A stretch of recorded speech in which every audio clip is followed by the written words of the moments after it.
아까 시작을 이제 이스라엘 하마스 전쟁으로 조금 얘기를 나누는데요.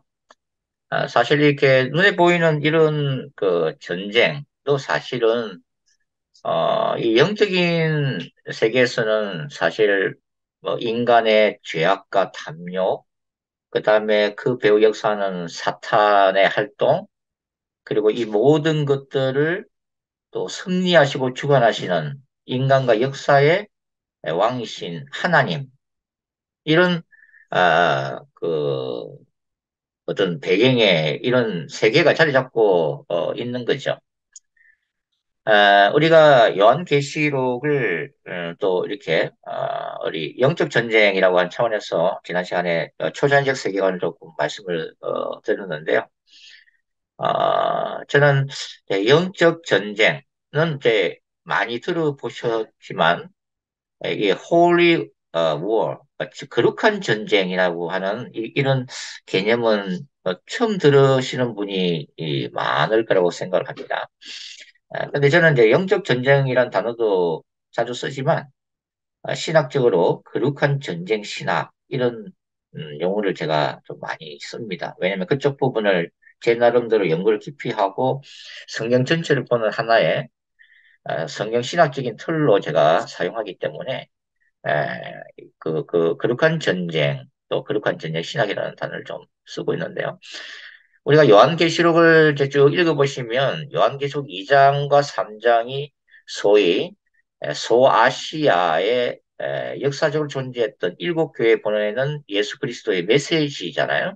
근데 그때 이제 그 상황이 소위, 로마 황제를 살아있는 신으로 숭배해야만 했던 그런 것들을 우리가 조금 어려운 말로 로마 황제 숭배 이데올로기다 이렇게 불러요. 그래서 그런 이 이념이 지배했던 시대에 오직 예수를 이 고집했던 소아시아 일곱 교회가 대대적으로 박해를 받게 되죠. 음. 그런데 이 요한계시록 2장과 3장 일곱 교회 보내는 편지마다 마지막에 보면 예수께서 하시는 말씀이 이기는 자에게는 이렇게 말씀하시잖아요. 이기는 자에게는 내가 이런 축복을 주겠다. 이기는 자에게는 내가 이런 상급을 주겠다는 말씀이 있는데 그 이기다라고 하는 것이 헬라어로 니카오라고 하는 단어입니다. 인데 이 니카오는 전문적인 전투 용어예요. 그래서 사실은 예수께서 소아시아 일곱 교회에 지금 말 그대로 거룩한 전쟁 명령을 내리고 있는 거예요. 그러면 결국은 예수님은 지금 뭐 어떤 말씀을 하시고 계시냐면 로마 제국에서 로마 황제를 신으로 숭배해야만 했던 그 시대 정신 가운데 오직 예수라고 하는 순수한 신앙으로 인내하기를 원했고 비폭력 저항 운동을 하기를 원했다고 하는 거죠. 그 대가는 숱한 핍박과 옥의 갇힘과 그다음에 순교 역사, 재산을 빼앗기고 사회적으로 모든 네트워킹 시스템이 무너지면서 불이익을 받아야만 했던 그것을 이제 요한계시록 2장과 3장이 보여주고 있다고 하는 거죠. 그러니까 거룩한 전쟁을 명령하고 계시는 거예요. 그 다음에 요한계시록 11장이 이제 두 증인이 나오고, 요한계시록 13장이 바다에서 나오는 짐승, 땅에서 올라오는 짐승 해서 악의 삼일체 구조와 이렇게 이제 전쟁을 이제 하고 있는데, 결국은 계시록 11장의 두 정의는 13장의 바다에서 나오는 짐승과 이 거룩한 전쟁을 하는 거죠. 그러면서 그 결과는 순교 죽음을 죽습니다.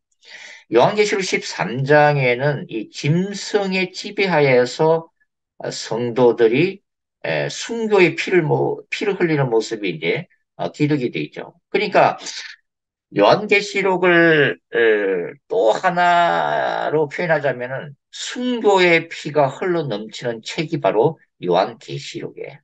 그만큼 곳곳에 이 믿음과 인내를 가지고 이 순수한 예수 신앙을 지키기 위해서 뭐 몸부림치는 그런 모습이 나타나 있다는 거죠. 그래서 계시록 6장, 소위 다섯째 인이 떼지면서 보여진 환상은 바로 하늘의 순교자들이 하나님께 탄원하는 장면이 나오고 있는 거죠. 예. 그래서 이 요한계시록을 꿰뚫고 있는 이 하나님의 나라와 사탄의 나라 사이의 영적 전쟁, 또 이 종말론적인 하나님의 백성들이 이 사탄의 나라를 대항해서 싸우는 이 거룩한 전쟁이라고 하는 모티브가 사실은 요한계시록을 뚫고 있는 중요한 성경 신학 중에 하나라고 말씀을 드릴 수가 있습니다. 그런데 이런 바로 하나님의 나라와 사탄의 나라와의 이 투쟁 관계는 요한계시록에만 나온 게 아니라 사실은 창세기로부터 시작해서 성경 전체를 흐르고 있는 중요한 신학적인 관점이라고 하는 거죠. 자, 에덴 동산 얘기를 좀 해보도록 하겠습니다. 에덴 동산 얘기를. 자, 에덴 동산 중앙에 두 그루의 나무가 있었습니다. 어떤 분은 생명나무만 있는 걸로 알고 있고, 어떤 분은 선악과 나무만 있는 걸로 알고 있는데, 사실은 두 그루의 나무가 존재했죠. 생명나무와 선악을 알게 하는 나무 두 그루의 나무가 존재했습니다. 자, 이 생명나무와 선악과 나무가 존재했던 이유가 뭘까요? 왜 하나님이 선악과 나무를 만들어놨죠? 그쪽에? 왜 생명나무를 만들어놨어요? 네, 뭐 여러 가지로 설명할 수 있지만 가장 중요한 게 뭐냐면, 자, 아담과 하와는 처음부터 영생불사의 몸으로 창조된 게 아니에요. 아담과 하와는 에덴 동산에서 하나님이 위임하신 이 통치 명령. 그러니까 에덴 동산이 말 그대로 하나님의 나라의 모형인 거예요. 거기서 왕권을 행사하면서도 아담과 하와는 생명나무의 과실을 먹어야만 영생을 유지할 수 있었던 존재로 창조되었다고 하는 거죠. 이게. 그래서 생명나무를 바라볼 때마다 아담과 하와 부부는 뭘 생각했냐면, 이 생명나무를 우리가 먹어야만이 이 생명을 계속 유지할 수 있는 이 모든 것들을 만드신 창조주가 있다는 사실을 늘 기억해야만 했어요. 그러니까 자신들은 에덴 동산에서 왕권을 행사하고 있지만 피조물이라는 사실을 늘 생각해야만 했다고 하는 거죠. 선악을 알게 하는 나무도 마찬가지입니다. 아담과 하와가 에덴 동산에서 각종 이 동물의 이름을 붙여준다. 이름을 붙여준다고 하는 것은 뭐냐면은 굉장한 권세죠. 예, 왕권이에요, 왕권. 그럼에도 불구하고 동산에 있는 모든 나무의 실과를 먹어도 좋지만 단 하나, 선악과 나무의 열매는 먹지 말라라고 명령하신 분이 있다는 사실을 기억해야만 했어요. 선악과 나무를 볼 때마다. 결국은 아담과 하와는 늘 피조물이라는 사실을 인식해야만 했고, 그 다음에 이 모든 것들을 만드시고 움직이시고 맹령하신 창조주가 있다는 이 창조주와 피조물 사이를 갈라놓는 굉장히 중요한 도구가 바로 이 생명나무와 선악과 나무였다고 하는 거죠. 근데 그 선악과 나무에 손을 대는 순간 아담은 피조물로서 스스로 하나님의 자리, 신적인 자리에 올라가는 그 죄악을 범하게 됐다고 하는 거죠. 그래서 이 하나님의 나라, 그러니까 생명나무는 그 이후에 죄가 인류 안에 들어온 다음에는 이 생명나무라고 하는 것은 생명을 추구하는 하나님의 나라를 상징하게 되었고, 선악과 나무는 말씀에 불순종함으로써 인간이 스스로의 노력과 스스로의 의를 통해서 신의 자리에 올려가려고 하는, 신의 자리에 오르려고 하는, 자, 이것을 호모데우스라고 그랬죠. 라틴어 말로. 인간이 신의 자리에 오르려고 하는 사탄의 나라를 상징적으로 보여주는 하나의 도구가 되었다고 하는 거죠. 그래서 하나님의 나라와 사탄의 나라가 존재하고 그 하나님의 나라와 사탄의 나라 사이에서는 늘 전쟁이 일어난다. 투쟁이 일어난다. 갈등이 일어난다고 하는 거죠. 그러나 이 하나님의 나라와 사탄의 나라가 동등한 힘을 가지고 계속 가는 구조가 아니라 이걸 이원론이라고 그러죠. 이 헬라 철학에서 나오는 이원론인데 성경적인 이원론은 뭐냐면 하나님의 나라와 사탄의 나라가 갈등을 일으키고 있지만 메시아 시대에 궁극적인 인류의 종말의 때에 하나님이 이 하나님의 나라로 하여금 사탄의 나라에 대한 궁극적인 승리를 거두게 할 거라고 하는 약속이 주어져 있다고 하는 거죠. 이게 성경적인 승리의 이원론이라 하는 것이죠. 자, 그래서 우리가 이제 요한계시록을 쭉 읽다 보면 요한계시록 이제 4장과 5장이 나오는데 요한계시록은 몇 번 읽으셨다고 생각하고 제가 이제 말씀을 드리는 거죠. 요한계시록 4장과 5장에는 보좌 환상이 기록되어 있어요. 보좌 환상이 기록되어 있는데 요한계시록에서 가장 중요한 장이 바로 요한계시록 4장과 5장입니다. 왜 그러냐면은 요 계시록 4장과 5장의 보좌 환상은 이 하늘과 땅 그리고 그 사이의 모든 피조 세계를 다스리시는 우주적인 왕, 창조주이며 유일한 심판자이며 유일한 구원자 대신 성삼위 하나님이 계신 곳이 바로 보좌잖아요. 그런데 이 보좌에서 성부께서 보좌에 앉아 계시고 그 성부로부터 일곱 봉인이 된 두루마리를 죽임당하신 어린 양 예수께서 받으시고 그 인을 하나씩 떼심으로 인해서 세상에는 종말론적인 심판이 일어나는 거예요. 이게 뭘 얘기하냐면은 결국은 하나님의 나라가 존재하고 사탄의 나라가 존재하고 그 사이에 계속해서 영적 전쟁이 일어난다 할지라도 궁극적으로 이 모든 것들은 어디에 달려있다? 보좌에 앉으신 하나님의 손 안에 있다고 하는 거죠. 주권적을, 절대적인 주권을 가지신 하나님을 보여주는 게 바로 계시록 4장과 5장의 이 보좌 환상이에요. 결국은 하나님은 사탄의 그 악한 활동까지도 인간의 죄악까지도 그분의 궁극적인 목적을 위해서 성취시켜 나간다고 하는 거죠. 이걸 보여주는 게 보좌 환상이에요. 굉장히 중요한 요한계시록 전체를 통틀어서 핵심적인 사상을 담고 있는 게 바로 요한계시록 4장과 5장의 보좌 환상이다 하는 것을 우리가 이제 알 수가 있습니다. 자, 하나님이 이제 세상을 창조하실 때에 두 가지 세계를 창조하셨어요. 첫 번째는 눈에 보이는 물질 세계예요. 그 다음에 두 번째는 눈에 보이지 않는 영의 세계입니다. 이 영의 세계는 빛의 천사들과 어둠의 천사들로 구성되어 있는 세계죠. 이 하나님이 두 개의 세계를 창조를 하셨어요. 근데 제가 이제 지난 시간에 말씀드렸다시피, 이런, 그, 이, 눈에 보이는 현실 세계와 눈에 보이지 않는 영의 세계가 서로 분리되어서 상관없는 게 아니라 서로 커넥티드 돼 있다. 서로 연결돼 있다. 그래서 땅에서 이루어지는 일이, 땅에서 이루어지는, 인간과 역사 안에서 이루어지는 일이 영의 세계에 영향을 미치고, 영의 세계에서 움직이는 천사들의 활동이 이 땅에 우리들의 삶 가운데, 우리들의 사역 가운데 영향을 미치는 거예요. 그래서 기도가 굉장히 중요하다는 얘기 나오는 거죠. 왜냐하면 우리가 드리는 이 기도가 물질 세계를 보고서 우리가 드리는 기도가 영의 세계를 움직이니까. 그리고 그 영의 세계에서 하나님의 주권적인 역사가 천사를 통해서 다시 우리 현실 세계에 변화를 일으키기 때문에 구원의 역사를 일으키기 때문에 이제 땅에서 드리는 성도들의 기도가 역사를 바꾸고 노는다고도 우리가 말씀을 드릴 수가 있겠습니다. 자, 구약에서 이 구약적인 거룩한 전쟁의 본격적인 시작이 어디냐면은 바로 창세기 3장 15절부터 시작됩니다. 바로 원시복음이라고 우리가 이제 말씀을 드릴 수 있는 구절인데 제가 한번 찾아서 다시 한번 읽어볼게요. 굉장히 중요하기 때문에. 창세기 3장 15절을 제가 한번 읽어드리겠습니다. 뭐 성경책 있으신 분은 찾아서 한번 보시고요. 내가 너로 여자와 원수가 되게 하고 자 여기서 너는 뱀이고 그 배후에 있는 사탄이죠. 요한계시록 12장에 보면 옛뱀 곧 용이라고 나오죠.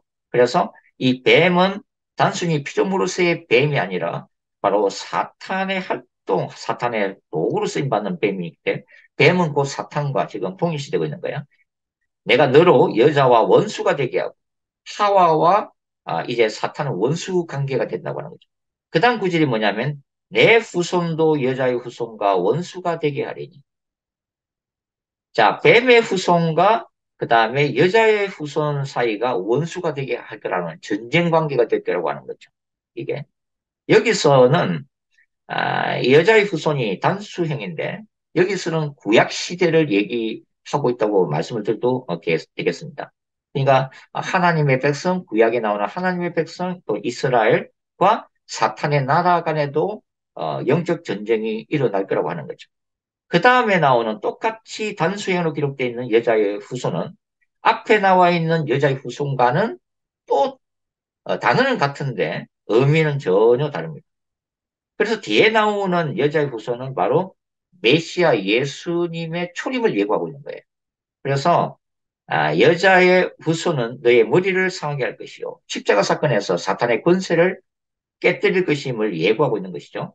너는 그의 발꿈치를 상하게 할 것이냐. 사탄은 바로 예수님을 이제 십자가의 죽음에 넘겨줄 거라고 하는 거죠. 그래서 이 창세기 3장 15절은 우리가 흔히 원시복음이라 부르는데 저는 하나님이 사탄에 대해서 그분의 거룩한 전쟁을 선포하시는 장면이다라고 저는 표현을 합니다. 3장 15절이죠. 15절이죠. 그 다음에 이제 우리가 이 요한계시로 넘어와서 지난번에 우리 한번 좀 봤지만 다시 한번 말씀을 드릴게요. 자, 요한계시록 12장을 보시면 요한계시록 12장 17절과 13장 1절 말씀. 제가 이거는 뭐 다음 시간에도 또 말씀을 드려야 될 것 같아요. 자, 12장 17절 보시면은 용이 여자에게 분노하여 돌아가서 그 여자의 남은 자손, 여자의 후손 중에서 특별히 종말론적인 여자의 후손, 바로 교회 공동체입니다. 마지막 때의 교회 공동체는 하나님의 계명을 지키며 예수의 증거를 가진 자들과 더불어 싸우려고 바다 모래 위에 서 있더라. 자, 용인 사탄과 그 다음에 종말론적인 교회 공동체와의 영적 전쟁이 여기에 기록이 되어 있어요. 사탄이 싸울 준비를 하고 있는 거야. 그 다음에 13장 1절 내가 보니 바다에서 한 짐승이 나오는데 1세기에는 로마 제국, 그다고 로마 제국의 황제를 얘기하는 거고 이 마지막 때에는 마지막 적 그리스도를 얘기하는 거죠. 예. 그래서 하나님의 백성들이 결국은 이 사탄 용과 그다음에 짐승의 세계와 거룩한 전쟁을 치러야만 하는 이 모습을 요한은 환상 중에 보고 있다고 하는 거죠. 그러니까 창세기 3장 15절에서 하나님이 사탄에 대해서 거룩한 전쟁을 선포하셨고 예수님은 신약 시대에 오셔서 십자가에서 이 하나님의 거룩한 전쟁을 승리로 이끄시죠. 예수님이 십자가에서 하셨던 사역은 크게 두 가지입니다. 첫 번째가 뭐냐면 사탄과 죽음의 권세를 이기고 승리하셨다고 하는 거고 그 승리로 인해서 예수 그리스도를 믿는 자마다 사탄의 나라에서 하나님의 나라로 지옥에서 천국으로 어둠의 권세에서 빛의 권세로 옮겨지면서 하나님을 아바 아버지 하나님의 자녀가 된과 동시에 하나님이 약속하신 모든 기업을 유업으로 받는 축복을 누리게 되었다고 하는 거죠. 그러니까 예수님이 이걸 두 가지 일을 십자가에서 동시에 하신 거예요. 십자가의 죽음과 부활을 통해서 조금 어려운 말로 이 예수께서는 하나님의 종말론적인 거룩한 전쟁을 십자가에서 수행하셨는데 그것이 사탄을 대적하는 전쟁이고 그 다음에 하나님의 약속된 백성들을 십자가를 통해서 구원하시는 사건, 심판과 구원이 십자가에서 동시에 일어난 거죠. 이런 예수님이 십자가에서 행하신 이런 거룩한 전쟁을 이제 신약의 교회가 계승을 받게 되고 그것이 요한계시록 12장 17절과 13장 1절에 나와 있는 마지막 때의 교회들도 이 마지막 때의 거룩한 전쟁을 수행해야만 하는 그 모습이 이제 기록이 되어 있다고 하는 거죠. 자, 요한계시록에서 아까 제가 2장과 3장에서 소아시아 일곱 교회에게 예수께서 이기는 자에게는 이러이러한 축복을 받게 될 것이다. 이러한 상급을 받게 될 것이다. 네, 그게 그 약속의 성취가 2장과 3장에서 했던 이 약속이 요한계시록을 이제 읽어보시면은 7절에 다시 이 단어가 등장돼요. 니카라는 단어가. 그게 이제 21장 7절 말씀인데요. 뭐 성경책 있으신 분들은 찾아보시고 요한계시록 21장 7절 보시면 이기는 자는 이게 요한계시록 2장과 3장에서 7번이나 반복됐던 소아시아 일곱 교회에게 보내는 마지막 구절마다 등장했던 단어죠. 이기는 자는 이것들을 상속으로 받으리라. 나는 그의 하나님이 되고 그는 내 아들이 되리라.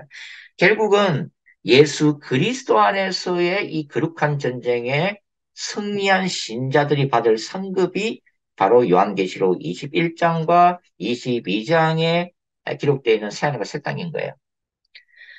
자, 바울 서신에서는 예수 그리스도를 믿을 때에 영원한 생명을 받게 되고, 그 다음에 이 영원한 하나님의 나라를 상속받습니다. 믿음을 통해서. 그죠? 그런데 요한계시록은 조금 다른 각도에서 얘기하고 있어요. 요한계시록은 뭘 얘기하냐면은, 믿음을 통해서 하늘과 새 땅을 받게 될 것이라는 표현보다는 이기는 자가 받는다는 거예요. 이기는 자. 그렇기 때문에 요한계시록은 거룩한 전쟁 개념을 굉장히 강하게, 영적 전쟁 개념을 굉장히 강하게 가지고 있는 책이에요. 이기는 자가 나 예수 안에서 믿음과 인내로 자신의 순수한 신앙을 지키면서 사탄의 나라와 싸워서 이기는 자가 새하늘과 새 땅에 들어가게 될 것이다. 새하늘과 새 땅을 상거로 받게 될 것이다. 이 영원한 나라를 너희가 기업으로 받게 될 것이다. 어떤 개념이야? 상급 개념이죠. 이기는 자에게는 내가 이러이러한 새하늘과 새 땅을 주겠다는 거예요. 상급이에요, 상급. 무슨 얘기하겠죠? 전쟁터에서 군사가 나가서 승리했을 때 주어지는 바로 상급, 노형물, 예, 승리에 대한 보상이 요한계시록에서는 새하늘과 새 땅으로 나타나 있습니다. 우리 구약 성경은 이 한마디로 어떤 책이냐면은 우상 숭배 이데올로기와 거룩한 전쟁을 선포하는 책이에요. 그러니까 이 구약 성경이 고대 근동 세계를 배경으로 이제 기록이 됐거든요. 이 고대 근동. 예, 아수르나 바벨론이나 팔레스틴이나 이집트나 다 고대 근동 국가들이라고 우리가 부르잖아요. 근데 이 구약에 나타나신 하나님은 이 열방이 그 당시에 온갖 우상을 섬기고 있었던 국가잖아요. 그죠? 그래서 눈에 보이는 모든 피조세계, 창세기에서 하나님이 만드신 모든 피조세계를 다 우상으로 만들었죠. 그래서 태양을 섬기고 태양신, 달을 섬기고 달신, 그 다음에 별을 섬기고, 그래서 그것이 바로 창세기 나오는 바벨탑이 되는 거죠. 왜 바벨탑은 이 수메르 문명부터 시작됐던 이 지구라트죠. 그 지구라트 꼭대기에 항상 신전을 만들어요. 그리고 그 신전에다가 고대 근동 이 사람들이 섬겼던 자기들의 그 최고신, 전쟁신, 수호신들을 이 지구라도 꼭대기 신전에서 이제 섬겼던 거죠. 때로는 그래서 이제 인신제사, 아기나 사람을 불에 태워서 바치는 이런 인신제사까지 이제 하게 되는 거죠. 이게. 그래서 이 고대 근동은 말 그대로 우상을 숭배했던 이데올로기, 그 우상 숭배 이데올로기가 지배했던 세계예요. 자, 믿음의 조상 아브라함이 갈대아 우르에서 나왔는데 그 갈대아 우르가 바로 이제 이런 메소포타미아 문명이 꽃피웠던 도시예요. 갈대아 우르가. 근데 이 갈대아 우르는 어떤 신을 섬기냐면 주로 여러 다양한 뭐 자신들 다 섬기지만 달신을 섬겼어요. 난나라고 하는 달신을 섬겼어요. 이 아브라함의 고향 갈대아 우르하고 그다음에 아브라함이 이제 이동해가지고 가나안 땅으로 들어오기 전에 하란 땅에 머물죠. 그 하란 땅이 또 이 달신 숭배 중심지예요. 근데 재밌는 것은 뭐냐면 고대 근동에서는 처음에 태양신보다 달신을 더 섬겼어요. 처음에 달신이 남성신이었어요.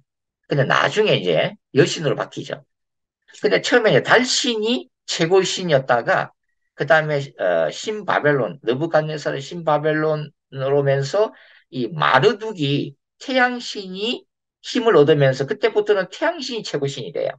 그러니까 태양신이 최고신이 되고 그 다음에 달신, 그 다음에 여러 가지 뭐 신들이 이렇게 이제 섬김을 받게 됩니다. 자, 이슬람의 상징이 뭐죠? 이슬람의 상징이 초승달. 그 초승달은 뭘 의미하죠? 달신 알라. 그래서 알라는 원래가 달신이에요. 달을 섬겼던 신이기 때문에 이슬람은 초승달을 상징으로 삼고 있죠. 예. 자, 그래서 결국은 이 구약 성경은 이런 태양신과 달신, 그리고 그 외에 온갖 신들을 눈에 보는 이 물질 필요 세계를 신격화해서 섬기는 이런 우상 숭배 이데올로기와의 거룩한 전쟁. 그걸 우리가 흔히 쓰는 용어로 얘기하면 심판이에요, 심판. 그래서 구약에는 이런 우상을 섬기는 열국에 대한 심판이 계속 나오는 거예요. 그런데 나중에 이스라엘이 이제 가나안 땅에 들어가면서 바로 태양신 바알, 예? 여신 아세라, 아스다롯을 섬기기 시작하잖아요. 그래서 결국은 하나님이 이 우상 숭배에 빠진 이스라엘도 심판할 수밖에 없었던 거죠. 그래서 북왕국 이스라엘은 아수르에서 멸망을 당하고 남유다는 바벨론 쪽에서 멸망을 당하는데 가장 핵심적인 이유는 이스라엘이 우상을 숭배했기 때문이에요. 극심한 우상 숭배가 이스라엘 안에 들어왔기 때문에 하나님이 치실 수밖에 없었던, 징계할 수밖에 없었던 그 이유가 됩니다. 그래서 이 고대 근동은 이 우상 숭배 이데올로기가 지배하는 시대였고 또 어떤 세계관을 가지고 있었냐면 국가 간의 전쟁을 신들의 전쟁으로 봤어요.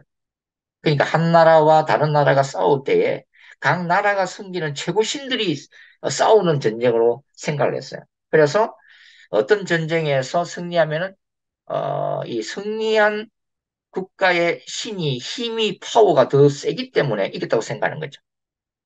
그래서 뭐 다니엘서 1장 1절이나 2절을 읽어보면은 이 느부갓네살이 바벨론을 아니 저기 예루살렘을 멸망시킨 다음에 그 예루살렘 성전의 기물들을 가져다가 어디에다 바치냐면은 마르둑 신전에다 갖다 놓은 장면이 다니엘서 1장 1절부터 2절이에요.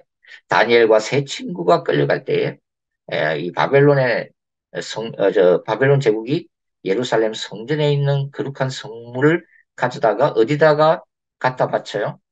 최고신 마르둑 신전에다 갖다 바친 거예요. 왜냐면은 바벨론 제국의 사람들은 어떻게 생각했냐면은 자기들이 섬기는 태양신 마르둑이 이스라엘이 섬기는 민족신 야훼 여호와를 이겼기 때문에 승리했다고 보는 거죠. 그러나 성경은 뭐라고 얘기해요? 이스라엘의 하나님 야훼가 하늘과 땅과 그 모든 것들을 만드신 창조주고 하나님이 신바벨론의 느부갓네살에게 예루살렘을 남유다를 넘겨준 것은 힘이 없어서가 아니라 자신의 백성이 우상을 섬기는 우상 숭배죄를 범했기 때문에 하나님이 경고하다가 수많은 선지자를 통해서 경고하다가 치신 사건이 바로 바벨론 포로 생활 70년이라고 하는 거죠. 이게 바로 고대 근동 세계관 중에서 하나인 바로 신들의 전쟁 개념이에요. 자, 이런 것들이 바로 이제 구약에도 이제 거룩한 전쟁, 하나님이 이스라엘 백성들을 위해서 싸우시는 전쟁하시는 하나님으로 어, 이미지가 이제 나오는 거죠. 그게 우리가 바로 이제 지난번에도 우리가 한번 찾아봤던 바로 출애굽 사건에서부터 이제 두드러지게 나오는데 출애굽기 14장에 한번 찾아보겠습니다. 성경 있는 분들 한번 찾아보시고요. 자, 출애굽기 홍해 바다가 갈라지는 이 사건, 바다와의 투쟁이라고 제가 한번 말씀을 드렸죠. 근데 15장, 출애굽기 15장이 뭐라고 했어요? 모세의 노래, 바다의 노래라고 말씀을 드렸죠. 어, 근데 여기에 이 모세가 불렀던 이 찬양은 바로 성정가라고도 할 수가 있어요. 성정가. 근데 재밌는 게 뭐냐면은 출애굽기 15장 3절 보시면 재밌는 구절이 나옵니다. 아, 15장 3절에 뭐라고 하냐면 여호와는 용사시니 여호와는 그의 이름이시로다 이렇게 나와요. 여기서 용사시니라고 하는 것은 뭐냐면 man of war 전쟁의 사람 용사 전사 그러니까 여기 나오는 하나님의 이미지가 뭐라는 거예요? 거룩한 용사의 모습이에요. 거룩한 전사의 모습이라고 하는 거죠. 이게 당시 모세와 이스라엘이 하나님께 가졌던 중요한 이미지 중에 하나입니다. 자, 출애굽기 14장에 보시면 14장에 어떤 구절이 나오냐면 우리가 잘 알고 있는 구절 제가 이미 지난번에도 한번 이 구절을 읽어드렸죠. 출애굽기 14장 13절 14절 제가 읽어드릴게요.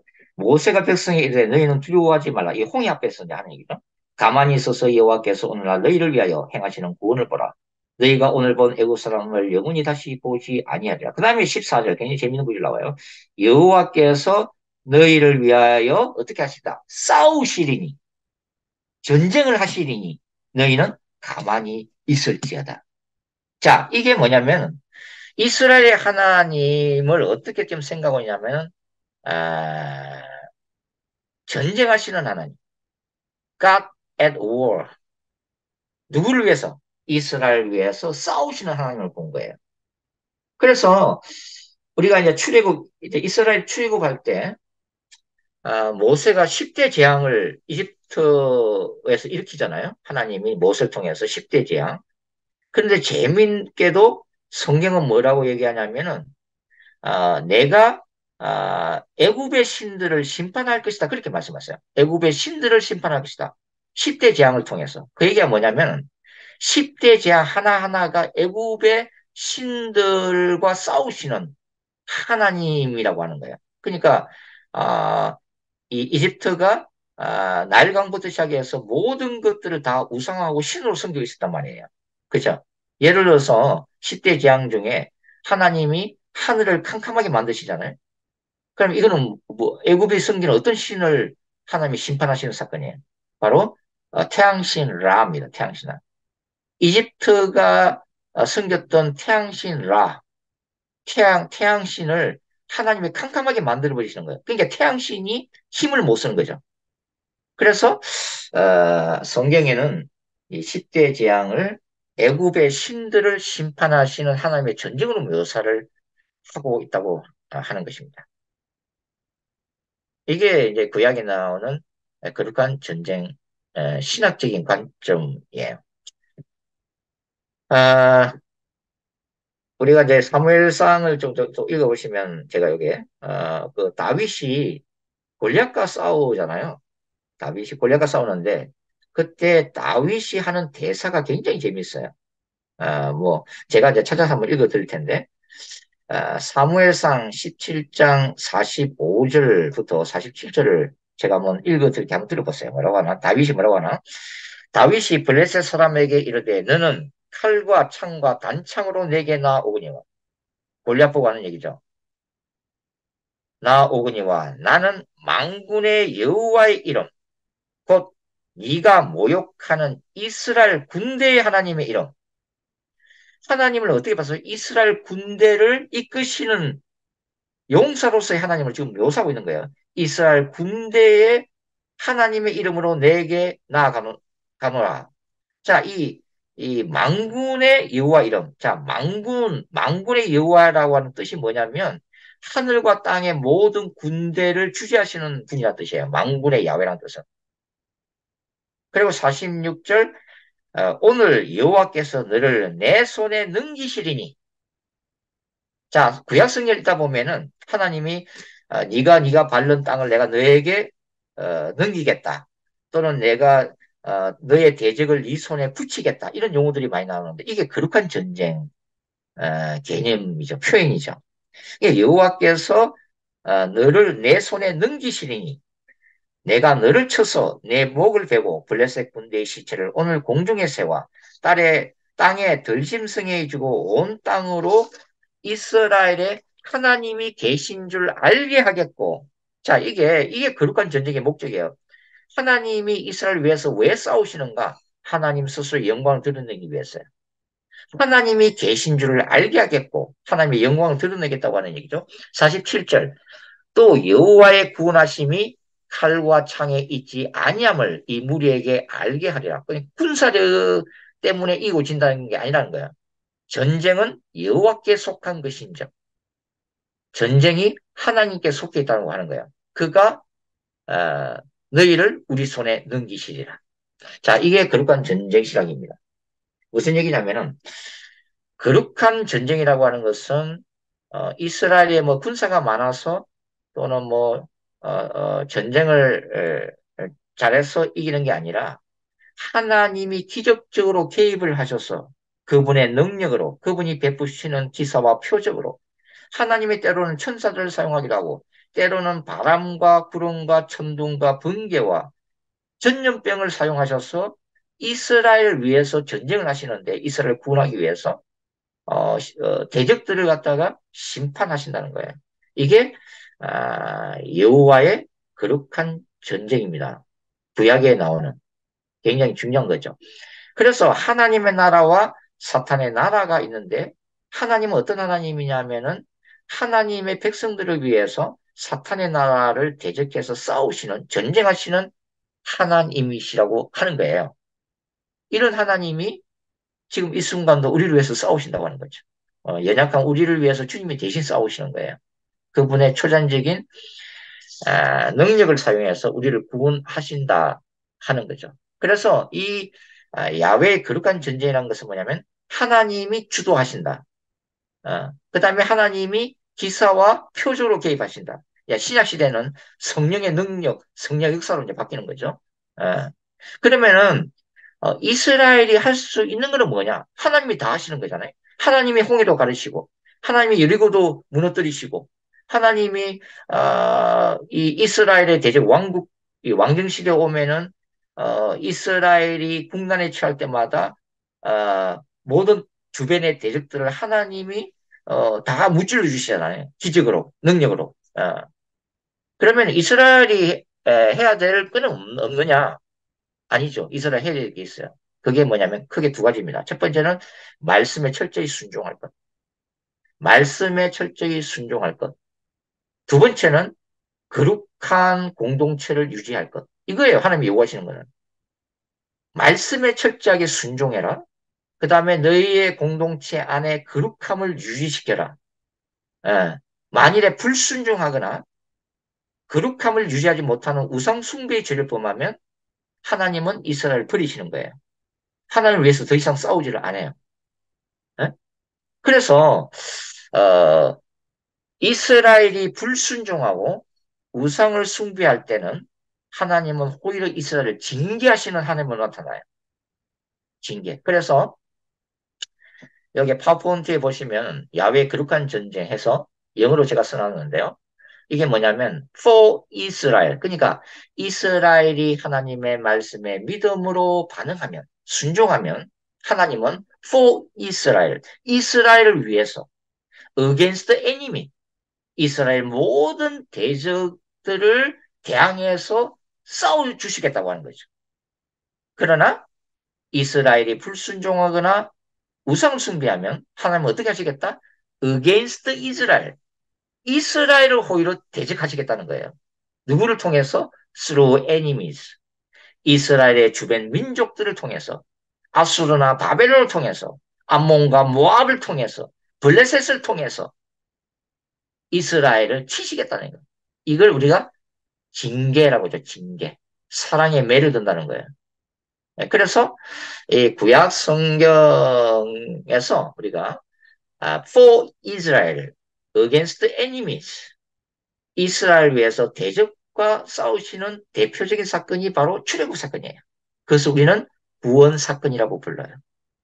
그런데 이스라엘이 불순종하고 우상 숭배의 죄를 범했을 때 하나님이 심판하시는 against Israel through enemy 이스라엘을 주변 국가를 통해서 심판하시는 대표적인 사건을 우리는 바벨론 포로 사건이라고 불러요. 하나님이 아수르를 도구 삼아 북왕국 이스라엘을 심판하시고 신바벨론 느부갓네살을 통해서 우상 숭배 죄를 범한 남유다를 치시는 사건. 그래서 이 구약에서 심판과 구원, 구원과 심판의 두 대표적인 사건이 바로 구원 사건으로서의 출애굽 사건과 그다음에 심판 사건으로서의 바벨론 70년 포로 사건이라고 이제 말씀을 드릴 수가 있겠습니다. 음, 어, 진도가 조금 더 나가야 되는데 이것만 한 5분간만 더 하고 제가 저렇게 마무리 짓게 또 너무 길게 하면 또 힘드시니까.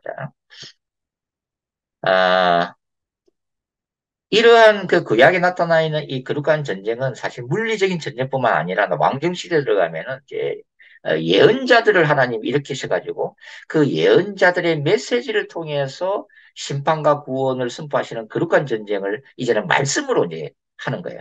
말씀으로. 그리고 12소 선지서에 보면은 이제 여호와의 날, 이제 야훼의 날이 나와요.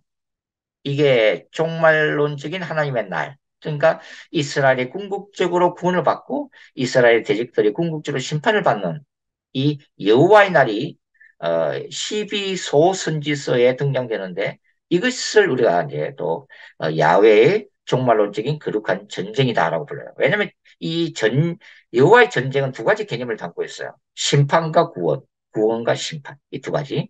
그런데 이 여호와의 날의 하나의 특징이 뭐냐면 바로 이제 요엘서도 12소선지서에 다 나오는데 공통적인 특징이 뭐냐면 여호와의 크고 두려운 날인 이 여호와의 날이 임할 때는 해가 어두워지고 달이 핏빛으로 변한다고 하는 것입니다. 해가 어두워지고 달이 핏빛으로 변한다고 하는 거예요. 자, 요한계시록 6장을 보시면 요한계시록 6장 12절에 보시면 여섯째 인이 나오는데 자, 제가 한번 읽어드릴게요. 요한계시록 6장 12절부터 14절까지 제가 읽어드리겠습니다. 내가 보니 여섯째 인을 떼실 때에 큰 지진이 나며 해가 검은 털로 짠 상복같이 검어지고 달은 온통 피같이 되며 하늘의 별들이 무화과 나무가 대풍에 흔들려 서리건 열매가 떨어지는 것 같이 땅에 떨어지며 하늘은 두루마리가 말리는 것 같이 떠나가고 각 산과 섬이 제자리에서 옮겨지며 우주적인 변혁 사건이 일어나는데 여기에 보시면 해가 어두워지고 달이 핏빛으로 변한다고 하는 것입니다. 이 지금 이 우주적인 징조가 어디서 나온 거예요? 갑자기 튀어나온 건가요? 아니죠. 이미 12개의 소선지서에 기록되어 있던 여호와의 날을 지금 얘기하고 있는 거예요. 이 구약에서 예고되었던 그 여호와의 날이 신약 시대에 오면은 여섯째 인으로 드러나고 이 여섯째 인이 바로 예수 그리스도의 재림의 날에 일어날 우주적인 징조입니다. 해가 어두워지고 달이 핏빛으로 변하고 천체에 혼란이 오는 혼돈으로 변하는 이 우주적인 대변혁 사건이 바로 예수님이 재림하실 때 우주에서 일어나는 일이에요. 자, 그런 것들이 땅에서는 어떤 일이 일어나면 계시록 16장에 있는 7개의 대적 재앙으로 동시에 나타나는 거예요. 그래서 하늘과 땅에 일어나는 이 재앙 사건 직후에 예수님이 이제 천사장의 나팔소리와 함께 재림하신다고 하는 거죠. 그래서 이 마태복음 24장에도 이 종말론인데 마태복음 24장에도 바로 그 구절이 나와 있어요. 24장 29절과 30절입니다. 뭐 중요하니까 제가 마저 읽고 마무리 지을게요. 그날 환란 후에 즉시 해가 어두워지며 달이 빛을 내지 아니하며 별들이 하늘에서 떨어지며 하늘의 군능들이 흔들리리라. 그때 인자의 징조가 하늘에서 보이겠고 재림 사건이에요. 그때에 땅의 모든 족속들이 통곡하며 그들이 인자가 구름을 타고 능력과 큰 영광으로 오는 것을 보리라. 해가 어두워지고 달이 빛을 내지 아니하는 이 여호와의 날이 바로 마태복음 24장에서 예수 그리스도의 재림 사건이라는 것을 보여주고 있는 것입니다.